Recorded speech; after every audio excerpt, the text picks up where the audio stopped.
नमस्कार, आप देख रहे हैं डीटीवी भारत। मैं हूं अभिषेक मिश्रा। आज हम आपको जेडीयू का स्ट्रक्चर समझाने आए हैं और ये समझाने आए हैं कि जेडीयू का जो मौजूदा स्ट्रक्चर है क्या वाकई उसी स्ट्रक्चर के हिसाब से जेडीयू में काम हो रहा है और कौन फुल पावर में है, कौन फुल पावर में नहीं है। ये बताना जरूरी हो जाता है क्योंकि कल जेडीयू के पूर्व राष्ट्रीय अध्यक्ष और केंद्रीय मंत्री आरसीपी सिंह पटना आए थे और पटना आने के बाद उन्होंने जो कुछ भी कहा पार्टी के दफ्तर में, उससे कई तस्वीर को उन्होंने साफ कर दिया है।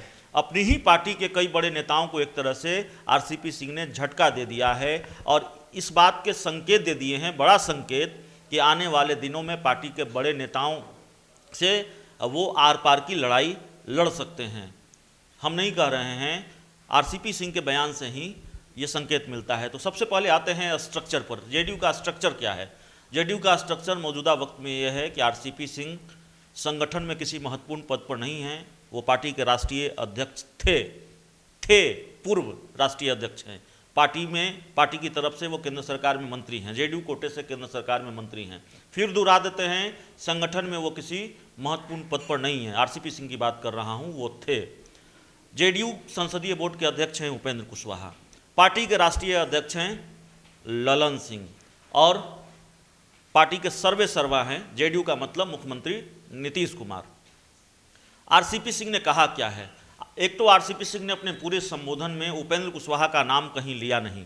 उपेंद्र कुशवाहा का नाम लेना भी वो जरूरी नहीं समझा। जितनी मेरी समझ है, जितना प्रोटोकॉल को मैं समझता हूँ, राजनीतिक दलों के प्रोटोकॉल को, जो मैंने जानकारी जुटाई है, पार्टी के राष्ट्रीय अध्यक्ष के बाद अगर कोई दूसरा व्यक्ति होता है जिसको आप महत्वपूर्ण व्यक्ति कह सकते हैं, महत्वपूर्ण पद कह सकते हैं, वो पार्टी का संसदीय बोर्ड का अध्यक्ष होता है। उपेंद्र कुशवाहा राष्ट्रीय संसदीय बोर्ड के अध्यक्ष हैं। बाह फैलाकर नीतीश कुमार ने उनका जेडीयू में वेलकम किया था।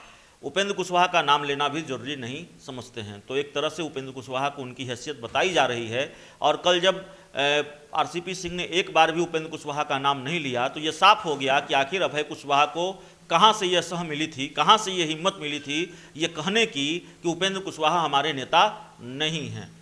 अब जेडीयू के राष्ट्रीय अध्यक्ष हैं ललन सिंह। सवाल यह है कि क्या ललन सिंह फुल पावर वाले अध्यक्ष हैं और फुल पावर में रह पाएंगे? जवाब शायद ना में है। और अगर ललन सिंह फुल पावर में रहने की कोशिश करेंगे, अपने फुल पावर का इस्तेमाल करने की कोशिश करेंगे, तो जेडीयू में दो बड़े नेताओं के बीच भिड़ंत साफ तौर पर दिखेगी। टकराव और खुलकर सामने आएगा ललन सिंह के बीच और आरसीपी सिंह के बीच, क्योंकि आरसीपी सिंह ने कहा है, बहुत चिर परिचित अंदाज में कहा है। कुछ लोग हमको फोन करते हैं और कहते हैं कि जी अपने हल थिन, यानी आप थे। अरे मैं था नहीं, मैं हूं।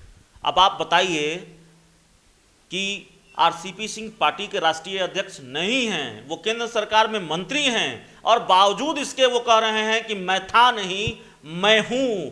तो आप उस टकराव की आहट को समझिए, उस भीषण युद्ध को समझिए, उस भीषण सत्ता संघर्ष को समझिए जो जेडीयू में चल रहा है या जेडीयू में होने जा रहा है। यहीं पर नहीं रुकते हैं आरसीपी सिंह। वो कहते हैं कि मैं, ये मत समझिए कि मैं केंद्र सरकार में मंत्री हूं तो संगठन का काम मैं नहीं देखूंगा। संगठन का काम देखूंगा बिहार में, केंद्र में और दूसरे राज्यों में। तो बहुत कुछ क्लियर कर दिया है कल आरसीपी सिंह ने। और बिहार में वो बूथ तक घूमने वाले हैं। वो कह रहे थे कि मैं संगठन का आदमी हूं, बूथ वाले लोगों के घर पर खाना खाऊंगा, जिलों में मत लेके जाइए, बूथ पर लेके जाइए। तो जाहिर तौर पर आरसीपी सिंह ने यह बता दिया कि जेडीयू का बॉस मैं था, मैं हूं, मैं रहूंगा।